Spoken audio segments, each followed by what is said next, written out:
Formal nang gibuksan ang Provincial Meet 2025 sa Lanao del Norte DepEd Schools Division. Kaniadtong Disyembre 2 nga mulungtad hangtod sa Disyembre 4 sulod sa Mindanao Civic Center tubod Lanao del Norte. Liboan ka mga tinunan nga naglangkob sa 5 ka mga units. Gikan sa 22 ka mga lungsod ning lalawigan ang nagsangka sa nagkadiang sports event.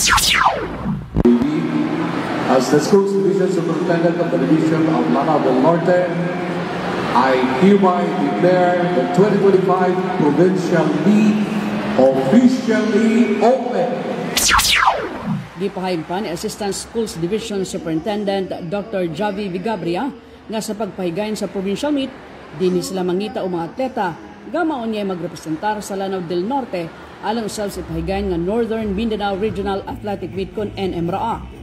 Gidasig usab ni Vigabria ang mga tinunan nga himuon nga panag-ingnan ang mga atleta sa Lanao del Norte nga nakakuha og mga medalya sa pagsalmo ini sa Palarong Pambansa 2025 dito sa Luwag City. Ladies and gentlemen, all roads of Lanao del Norte lead to the Mindanao Civic Center for the 2025 Provincial Meet. Today and in the next days, we shall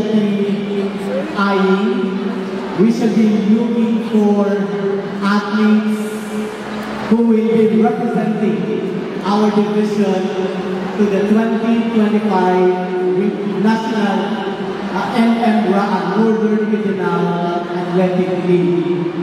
I would like you, ladies and gentlemen and teachers, to pay attention on the guys seated in front of me, wearing yellow tie.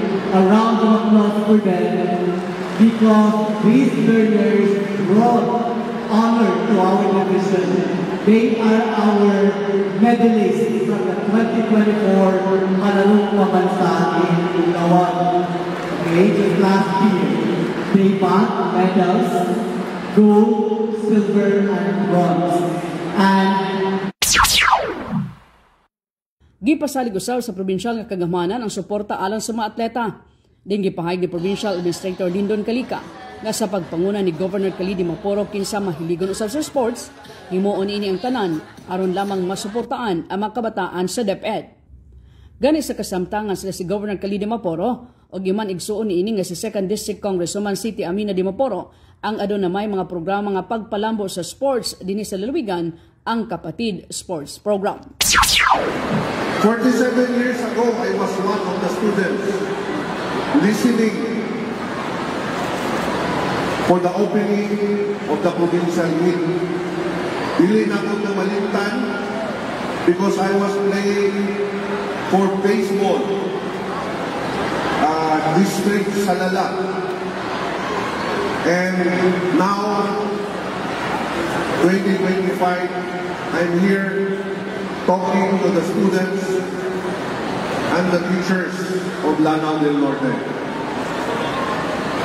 In behalf of Governor Khalid, we would like to extend to the teachers and students that Lanao del Norte will do its best to excel in sports.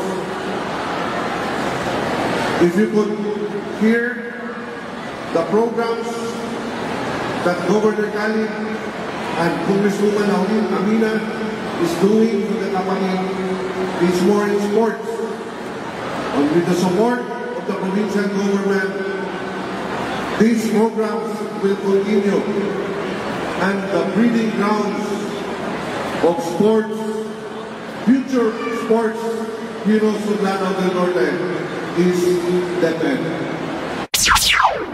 Gipuntin pa ni Calica nga kung daghan nga mga medalya ang nadapa uli din sa lalawigan sa mga atleta sa Lanao del Norte nga misalmo sa Palarong Pambansa 2025, mas daghan pa untang mga medalya ang makuha niini sa tuig 2026.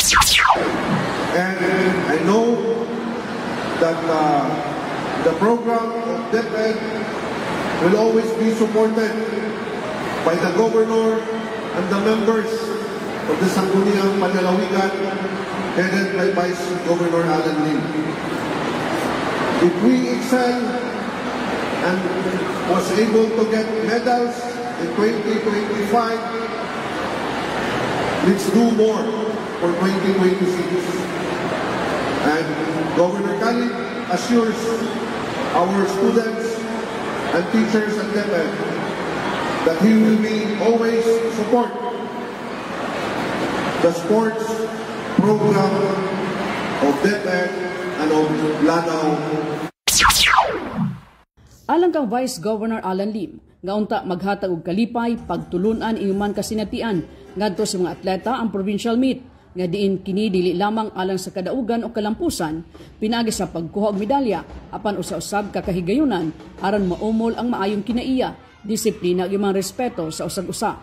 Iya usab kay gipasalamatan ang mga coaches imong ginikanan nga naa kanunay nagsuporta sa mga kabataan. Today we gathered here not only to open the provincial athletic meet, but also to celebrate the spirit of sports, teamwork, and friendship. Sports teach us many important lessons.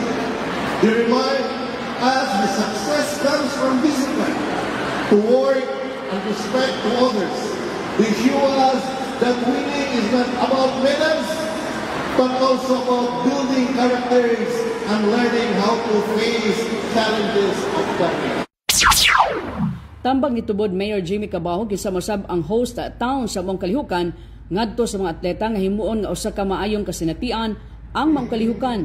Dili man mamahimong sayon ang tanan, dili man mamahimong mananaog ang tanan, apan ang importante mao ang kasinatian, ang pagpaningkamot inguman determinasyon niini kada kung tabang usag nga mamahimong mapasigarbuhon ang matag atleta sa ilang kaugalingon. Sa ato mga leaders nga niya karon that will make this event meaningful and inspiring para sa mga young athletes na mahimo man tang dili mo daog tanan, pero sigurado ko this club na natin representative are very pasiguranon kayo nga ni amo aning event karon.